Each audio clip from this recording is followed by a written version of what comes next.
উল্টোডাঙ্গার আবাসনে এই যে ডিজে বাজিয়ে অটো নিয়ে একেবারে যেভাবে দেখা গিয়েছিল, যে ভিডিও সামনে এসেছে, এই বিষয়ে মুখ্যমন্ত্রীকে আজকেও কিছু বলেছেন? বৈঠকের মধ্যে যা যা কথা হয়েছে এ বিষয়ে আমি কোনো মন্তব্য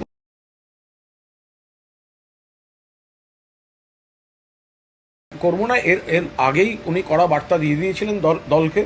সেটা হচ্ছে যে উল্টোডাঙ্গার আবাসনে যদি কেউ বা কারা অটো বা ডিজে ঢুকিয়ে কোনো একটু উগ্র পরিস্থিতি তৈরি হয়ে থাকে, মুখ্যমন্ত্রী আগেই বলেছিলেন সেটা সংগঠনের তরফ থেকে দুঃখ প্রকাশ করে নেওয়া। আমরা এটাও খবর পেয়েছি যে সবাই যে তৃণমূলের ছিলেন সেরকম ব্যাপার নয়, দুঃখ প্রকাশ করে নেওয়া।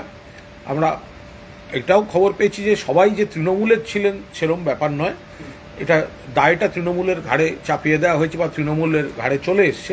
কিন্তু যাই হোক, কোনো কারণে কিছু মানুষ যখন দুঃখ পেয়েছেন, ক্ষোভ হয়েছে, সেটা মুখ্যমন্ত্রী একদম নির্দেশ দিয়েছেন তাদের কাছে গিয়ে দুঃখ প্রকাশ করে গোটা জিনিসটা মিটিয়ে নিতে।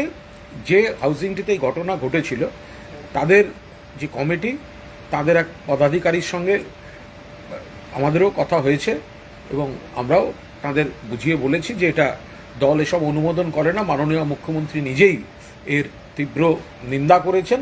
ফলে আপনারা কোনো দুঃখ বা অভিমান তৃণমূলের প্রতি রাখবেন না। শঙ্কুতে পান্ডা